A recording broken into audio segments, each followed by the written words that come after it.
Sir मेरे भाई को 25/10/23 को चाकू मार दिए गए थे चालाखेड़ी बाड़पटना रोड पे। उसके खिलाफ हमें एहसान है वहाँ मेडिकल कॉलेज में भर्ती रहा, उसमें ऑपरेशन हुआ उसका, और उसके बाद थाना प्रभारी द्वारा कायमी की गई। और उसके कुछ वो आमीन पिता अब्दुल जो हैं वो 9 महीने जेल रह के आए, उसके जो साथी हैं वो 3-3 महीने जेल रह के आए। उसके बाद टीआई साहब ने हमें, रमाकांत जी एक बार घर पे आए, बोले उन्होंने बोला टीआई साहब ने आपको घर पे बुलाया। तो हम गए, बोले टीआई साहब ने थाने बुलाया आपको, तो हम गए वहाँ थाने गए। उसके बाद टीआई साहब का ये कहना था, बोले इसमें आप राजीनामा कर लो, इस केस में जो 307 वाला है इसमें राजीनामा कर लो, जो चाकू मारे इन्होंने। तो बोले सब समाज के हैं, बैठ के जो भी है राजीनामा कर लो, समाज का मैटर है। और शासन प्रशासन एक को पैसे देने से क्या फायदा है इस केस में। तो हमने कहा हमें समझौता नहीं करना है इस केस में, हम समझौता क्यों कर रहे हैं भैया, सामने वाला चाकू मार रहा है, कल से तो कुछ भी कर सकता है, हमने समझौता नहीं करा। उसमें टीआई साहब का ये कहना था, बोले हमारे पास दूसरे तरीके भी हैं, दूसरे तरीके समझौता करवाने के। तो हमने कहा बोले साहब नहीं। उसके कुछ दिनों बाद हम पे एक झूठी एफआईआर हुई। उसके बाद हमें झूठी एफआईआर करवा के उसके बाद हमें 15 दिन बाद पता पड़ा कि आपके ऊपर एक झूठी एफआईआर हो गई। हमने थाने जाकर पूछताछ करी, उसके बाद वहाँ बताया गया, हमने पहले ही बोल दिया था आपको, बोले आप राजीनामा करो, अब या तो राजीनामा करो या जेल जाओ। अब जेल जाए तो उसके बाद हमने एसपी साहब को आवेदन दिया, और घर पे जो सीसीटीवी फुटेज लगी थी, कैमरे लगे थे, उसकी सीसीटीवी फुटेज में हम स्पष्ट वहाँ पे सोए हुए पाए गए, पापा वहीं पे सोए हैं।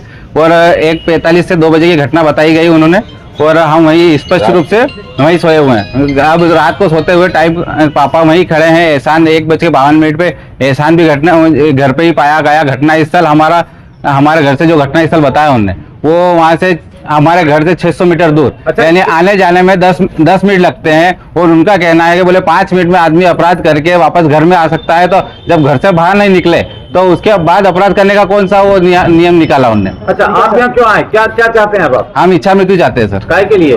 अब सर शासन ना प्रशासन कोई साथ नहीं देगा। हम एसपी साहब के पास गए, उन्होंने बोला कि निरस्त होनी चाहिए फाइल। उसके बाद हमें गिरफ्तार करके ले गए और कोरे कागज पे साइन करवाए सर हमारे। अच्छा, किन धाराओं में आपके ऊपर मामला दर्ज है? धारा 117, 118(2) और 294, 351, 115(2).